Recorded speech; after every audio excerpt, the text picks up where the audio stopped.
There's a group of artists in the Northwest that were born around the turn of the century. They were the first to become internationally acclaimed in the modern art world.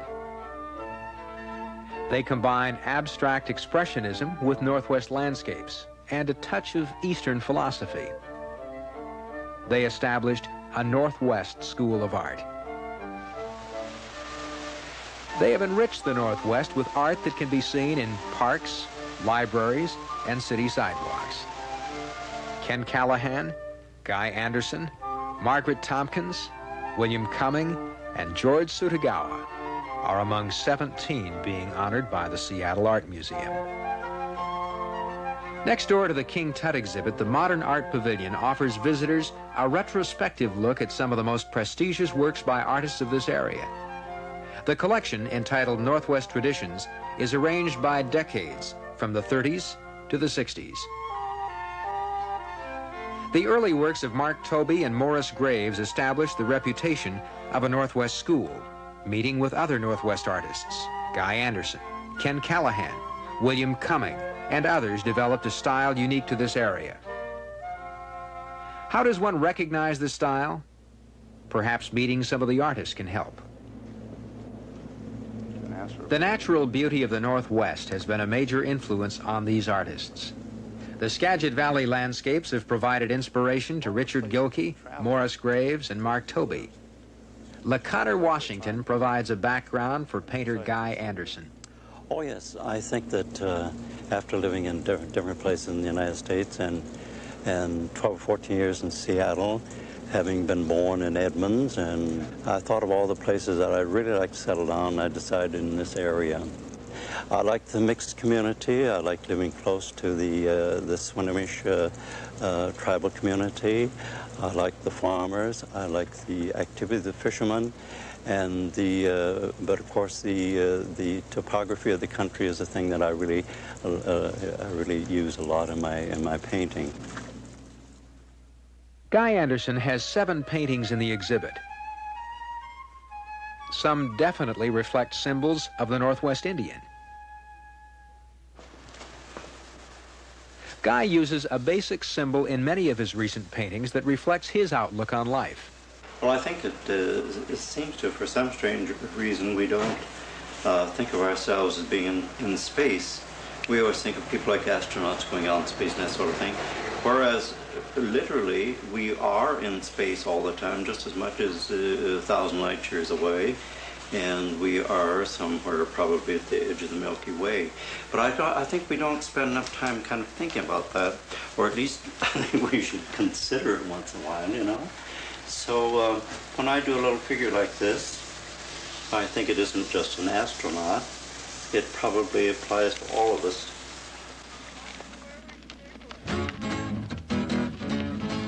The only figurative painter in the show is rancher-teacher Bill Cumming. When he is not instructing at Cornish, he is with his horses in Issaquah, and occasionally he finds time to paint. Well, I paint from dark to light, so I paint light on dark, which is natural with tempera. So I start with the dark board, and I start out by picking the light out. So I pick the light around the figures, and they slowly come into being by painting, in effect, the field or background around them, and then slowly bring them into being that way. It's just the opposite of our traditional way of creating images, which is dark on light. I started painting in this medium, which the recipe of which was given to me by Kenneth Callahan when I was just a kid. Of the 17 masters in the show, Cumming's work has been least vulnerable to change. Bill Cumming never received a formal art training except for a correspondence course, and even then, he didn't get past figuratives, his favorite subject for over 40 years.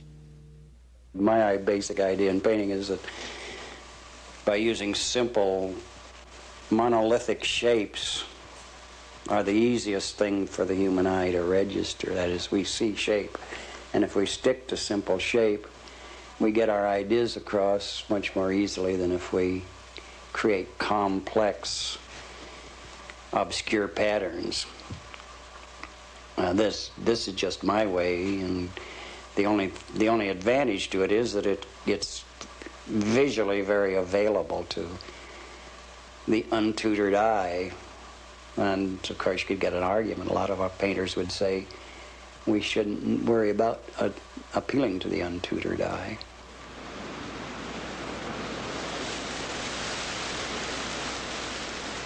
Painter Kenneth Callahan was born in Spokane. For years, Callahan's studio was in Granite Falls, but he now lives and paints in Long Beach, Washington. He spends much of his time in his 10-acre outdoor studio, walking, painting, and just contemplating. A maze of trails intertwined with sculptures that project a fantasy land. Kenneth Callahan has 11 paintings in the show. Everything I do comes from nature, what I see visually. And I just start working with forms and colors on this surface and just keep moving them around until they gradually evolve into the idea that I feel. I see. And so I want to deal with people. Well, whether it comes out 2 or 3 people in very big forms, or it comes out 100 people in little tiny ones, doesn't make any difference to me. It's people, it isn't whether they're big or little, or how many. And the relationship with certain things is what interests me in the total relationship. And I found if I let that work out in the painting, it's a more complete statement. If I think of it in advance, then it becomes an illustration. It looks like an illustration. You've really done quite a job of cutting pathways and gardens and. Well, I like to build trails, and Beth's a good gardener, and she enjoys gardening, and so she's very glad to. Anything you see around here, if you ever see any flowers growing or anything that looks kind of neat and nice, well, that's because of Beth. But I've cleared the trails and put benches around because I like to. As you can see, with the benches everywhere, I like to sit down. You have a certain fascination with spiders and insects, like you're painting the insect that you did in 1966. Well, I like all kinds of insects. I think they're very interesting, and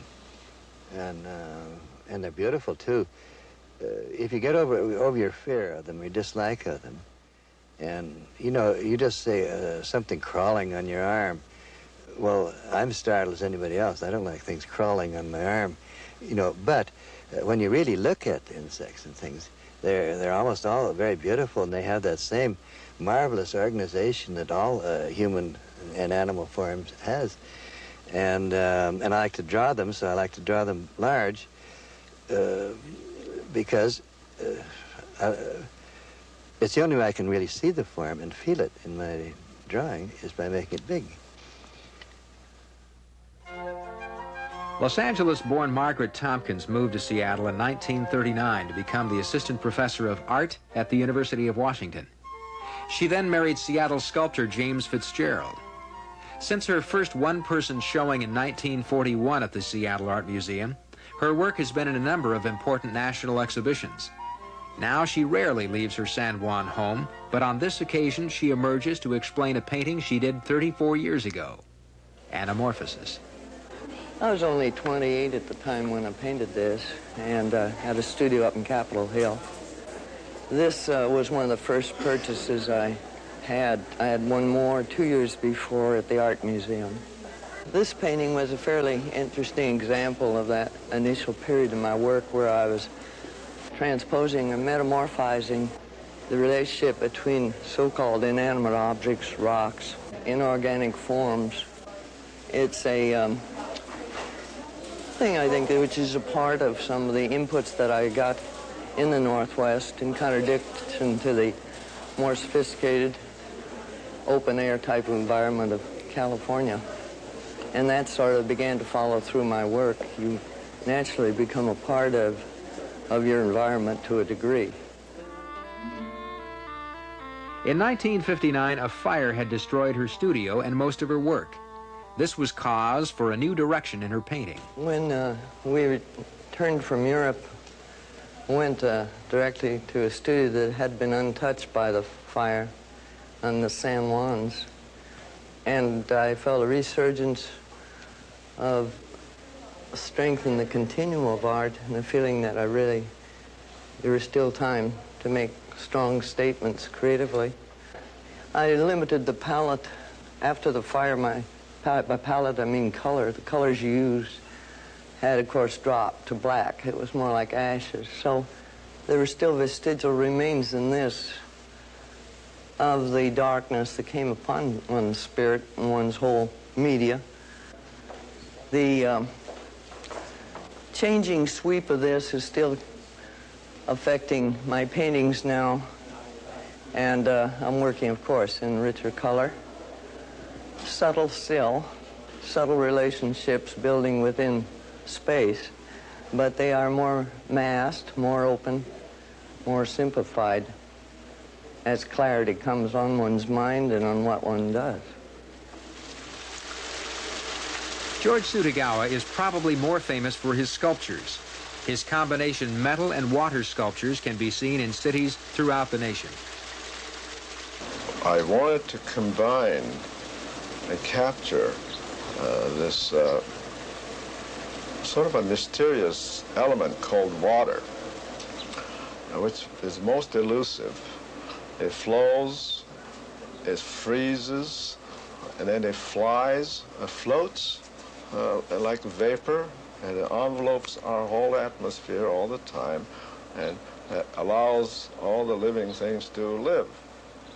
And this is the most powerful and at the same time mysterious and poetic element that I feel that should be used somehow. But I wanted to use metal, in my case anyway, to first create a metal sculpture, and secondly add water to this and let the water be the extension of the sculpture. In other words, very often static sculpture doesn't have enough movement and rhythm, and so the water adds that, makes up what the static sculpture lacks. Walking through the Northwest Tradition show, it is obvious that paintings rather than sculptures dominate. Tsutakawa believes that there are very few non-Indian sculptures that are truly representative of the Northwest. But because of the strong Far Eastern influence in the Northwest, the curators of the show felt that George's sculptures, Oboe 1 and Oboe 2, are representative of the Northwest. I was really searching for some new form which I could really get involved in. And by chance, I read a book written by a former Chief Justice William Douglas, who wrote a book called Beyond the High Himalayas.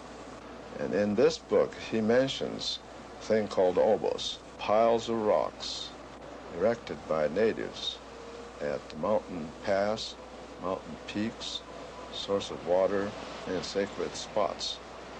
And I was deeply moved by this concept because, to me, it's these natives' attempt to create harmony with man, space, and earth in the simplest and most direct way.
This collection reflects many of the influences the Northwest painters had on each other, but Mark Tobey has had the greatest influence on Northwest art in this century. Of the 130 pieces in the Northwest Tradition show, 40 of them are by Mark Tobey. His landscapes, Pike Place market studies, and his painting style that became known as white writing have greatly influenced this area's art. He traveled extensively throughout the United States, Europe, and the Orient. His work is represented in major museum collections around the world, but he still spent many of his years in the Northwest. He finally settled in Basel, Switzerland, where he died in 1976. Of the people that were associated with Mark Tobey, Kenneth Callahan was a close friend and admirer. We were very good friends. I mean, and there was no problem of. Well, in those days, he had no more reputation than I had or anybody else, because his reputation didn't come until after 1944, and up until then, he had no reputation. But Mark was normally a very friendly and nice person, and he remained that way all the time. It was during the war, early days of the war, and we decided we'd try and make symbols that represent the world at war without using old cliches. And we used to meet once a week or so, usually at our house, and we'd discuss these things that we'd made, and cliches were ruled out, and we tried trying to make symbols. But just to try and create a symbol is a very good training for any artist, because essentially that's what art is creation of personal symbols. Definitely the word symbol is the key to Northwest art. Symbols established by a group of artists and developed by the individual artist demonstrated their common bond. Mark Tobey was schooled in Europe, after which he traveled through the Orient. His European and Oriental influence dominated Northwest art. The ideas behind Tobey's paintings, montages, and Sumi work were shared with such Northwest artists as George Tsutakawa. Sumi painting, a form of ancient Chinese writing, was a medium used by the late Mark Tobey and is still used by George Tsutakawa. Mount Walker is an example of George's Sumi painting. It depicts a symbolic representation of a Northwest landscape. Mark Tobey and George Tsutakawa spent many afternoons painting together. How did Mark Tobey get involved in Sumi art?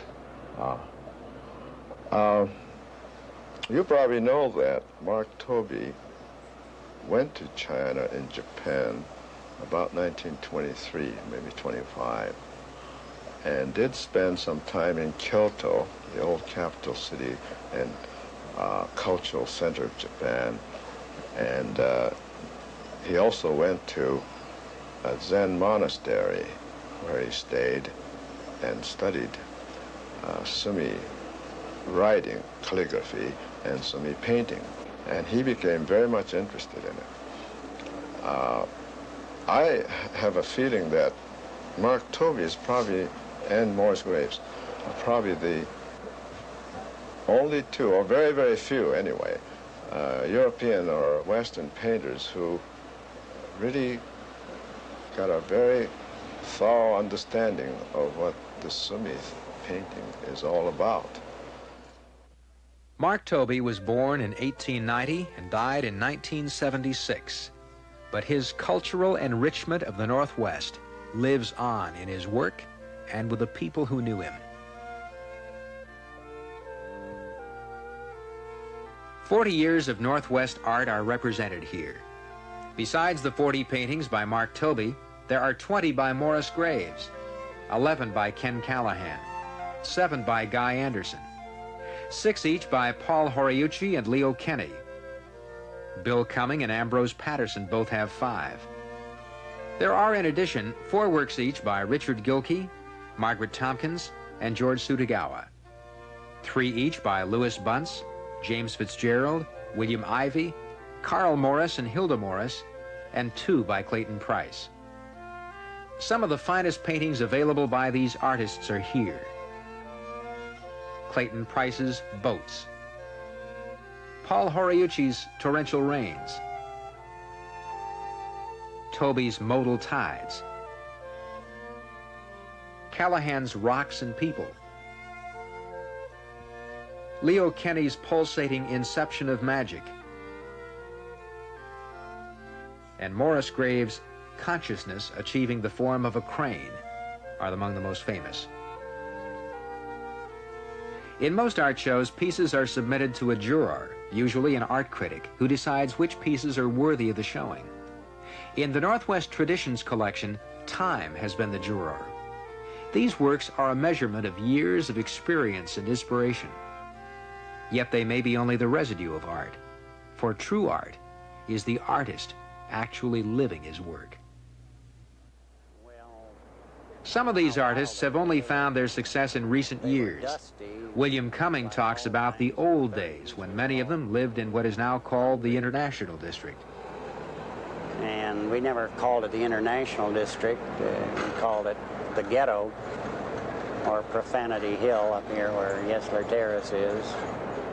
But much of the early days of Northwest, the so-called Northwest School, revolved around this area because we were poor, I guess, and because we found this an area where we fitted into the life better.